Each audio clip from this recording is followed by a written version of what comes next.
പരീക്ഷാ ചോദ്യപേപ്പർ ചോർച്ച കേസുകളിൽ കർശന ശിക്ഷ ഉറപ്പാക്കുന്ന പൊതുപരീക്ഷാ നിയമ ഭേദഗതി ബില്ല് നാളെ പാർലമെന്റിൽ അവതരിപ്പിക്കും. തട്ടിപ്പ് നടത്തുന്നവർക്ക് 10 വർഷം വരെ തടവും 50 ലക്ഷം രൂപ വരെ ശിക്ഷ വ്യവസ്ഥ ചെയ്യുന്നതാണ് ബില്ല്. അതേസമയം പ്രതിപക്ഷ നിലപാട് നാളെ തീരുമാനിക്കുമെന്ന് AICC general secretary KC Venugopal പറഞ്ഞു. അതേസമയം CJP സമരം അവസാനിച്ചതോടെ ഡൽഹി സാധാരണ നിലയിലേക്കെത്തി.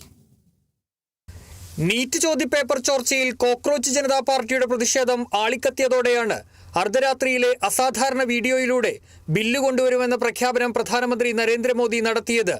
ചോദ്യപേപ്പർ ചോർച്ചയിൽ കടുത്ത ശിക്ഷ വ്യവസ്ഥ ചെയ്യുന്ന ബില്ല് പാർലമെന്റിൽ അവതരിപ്പിച്ച് നാളെ തന്നെ പാസാക്കാനാണ് കേന്ദ്ര സർക്കാർ നീക്കം. കേന്ദ്രമന്ത്രി ജിതേന്ദ്ര സിംഗ് ബില്ല് അവതരിപ്പിക്കും.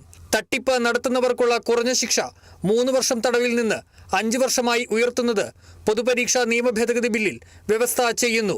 പരമാവധി ശിക്ഷ 5 നിന്ന് 10 വർഷം തടവായും പിഴ 10 ലക്ഷം രൂപയിൽ നിന്ന് 50 ലക്ഷം രൂപയായും ഉയർത്തും.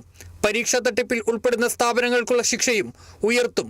കുറ്റക്കാർക്ക് 5 വർഷം തടവും 5 കോടി രൂപ പിഴയുമാണ് ശിക്ഷ. സ്ഥാപനത്തിന് 8 വർഷം വിലക്കും ഏർപ്പെടുത്തും. കേസുകളിൽ 2 മാസത്തിനകം അന്വേഷണം പൂർത്തിയാക്കണം, 3 മാസത്തിനകം വിചാരണ പൂർത്തിയാക്കണമെന്നും വ്യവസ്ഥ ചെയ്യുന്നു. ഇതിനായി ഫാസ്റ്റ് ട്രാക്ക് കോടതികൾ സ്ഥാപിക്കുമെന്നും ബില്ലിൽ പറയുന്നു.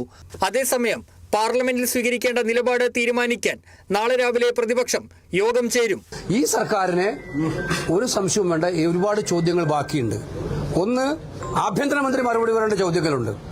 ഈ വിദ്യാർത്ഥി സമരം സമാനതകളില്ലാത്ത രീതിയിലാണ് പോലീസ് നേരിട്ടത്. ഡൽഹി പോലീസ്, പട്ടാളവും അതുപോലെ CRPF ഒക്കെ ഒന്ന് നേരിട്ടത്. എന്തിനു വേണ്ടിയിട്ടായിരുന്നു ഈ പെല്ലറ്റ് ഉപയോഗിച്ചത്? ഏത് രീതിയിലുള്ള ആയുധങ്ങളായിരുന്നു ഉപയോഗിക്കാൻ പറഞ്ഞിരുന്നത്? ആരുടെ നിർദ്ദേശം അനുസരിച്ചാണ്? അമിത്ഷായുടെ നിർദ്ദേശം അനുസരിച്ചാണോ? ഈ ഉത്തരം അദ്ദേഹം നാളെ പാർലമെന്റിൽ പറയാൻ ബാധ്യസ്ഥരാണ്. അതിനൊക്കെ ഉത്തരം കിട്ടിയിട്ട് മാത്രമേ ഈ ചർച്ച സുഗമമായിട്ട് മുന്നോട്ട് പോകുള്ളൂ. അയോധ്യ സംഭാവന കൊള്ളയിലും പ്രതിപക്ഷം പ്രതിഷേധം ശക്തമാക്കും. അതേസമയം സമരം അവസാനിപ്പിച്ചതോടെ CJP സമരക്കാർ പൂർണ്ണമായും ജന്തർ മന്ദർ വിട്ടു. സമരപ്പന്തൽ പൊളിച്ചു നീക്കി. ഡൽഹിയും സാധാരണ നിലയിലേക്ക് മടങ്ങി. സമരത്തെ തുടർന്ന് അടച്ച മെട്രോ സ്റ്റേഷനുകൾ തുറന്നു. മെട്രോ ഗതാഗതം സാധാരണ നിലയിലാണെന്ന് DMRC അറിയിച്ചു. പാർലമെന്റ് മാർച്ചിലെ സംഘർഷത്തിൽ വിദ്യാർത്ഥികൾക്കെതിരെ കേസെടുക്കരുത്, വിദ്യാർത്ഥികളെ മർദ്ദിച്ച പോലീസുകാർക്കെതിരെ നടപടി, നീറ്റ് ചോദ്യപേപ്പർ ചോർച്ചയെ തുടർന്ന് ആത്മഹത്യ ചെയ്ത വിദ്യാർത്ഥികളുടെ കുടുംബങ്ങൾക്ക് 1 കോടി ധനസഹായം എന്നീ CJPയുടെ ആവശ്യങ്ങൾ നടപ്പാക്കുന്നത് സംബന്ധിച്ച ഉറപ്പ് ചൊവ്വാഴ്ച കേന്ദ്ര സർക്കാർ എഴുതി നൽകാമെന്നും അറിയിച്ചിട്ടുണ്ട്.